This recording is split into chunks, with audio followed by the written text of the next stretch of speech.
चुनाव प्रचार अपने शोर पर है और अब केंद्र से जो केंद्रीय नेतृत्व के जो नेता हैं उनके रैली का सिलसिला भी शुरू हो चुका है। प्रधानमंत्री ने इसकी शुरुआत कुरुक्षेत्र से की थी और कल अगर हम बात करें तो जो गृह मंत्री हैं अमित शाह, उनकी तरफ से इसी तरीके से दो रैलियां प्रदेश के अंदर की गई है।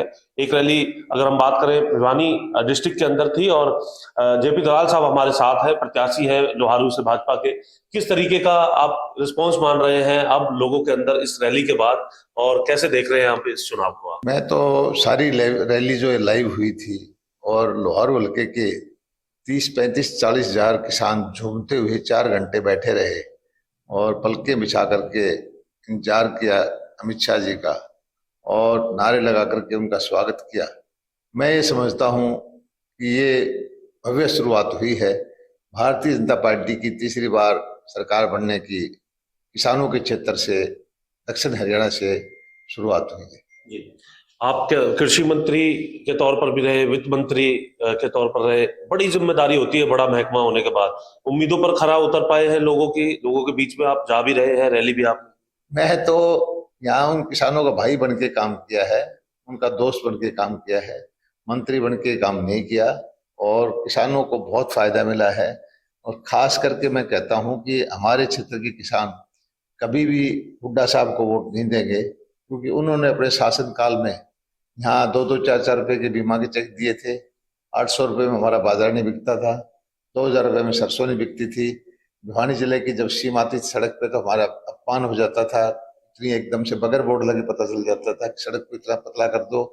और खास बात यह है कि हमारा पानी जो 30 साल चौधरी बंसीलाल ने नहरें बनवाई थी, उस प्यासी थी, सूखी थी, हमारे पानी भी वहीं रोक लिया जाता था।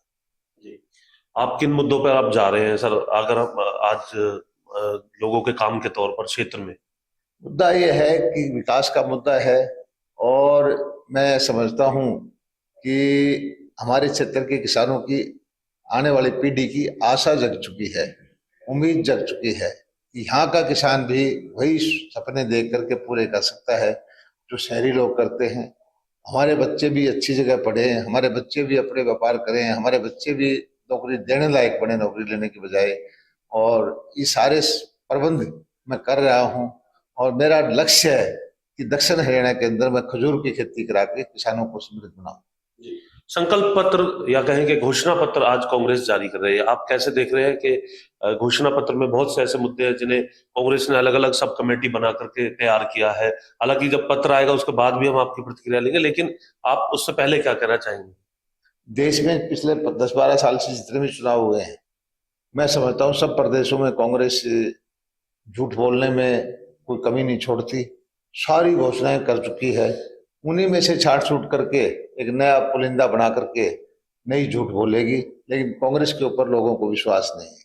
जी, दलाल साहब, जब जातिगत आधार पर कुछ कई जो सोशल इंजीनियरिंग है, भले ही कैमरे पे आप उस बात को ना कहें, लेकिन पार्टियों के अंदर वो की जाती है, आप कैसे देख रहे हैं? क्योंकि जेपी दलाल साहब एक ऐसी कम्युनिटी से आते हैं जिस कम्युनिटी को लेकर के एक नैरेटिव बनाया जा रहा है कि वो भाजपा के साथ नहीं है। मुझे जिस परिवार से मैं पैदा हुआ हूँ, सैनिक परिवार से, जिस जाति से पैदा हुआ हूँ, उस पर फख्र करता हूँ।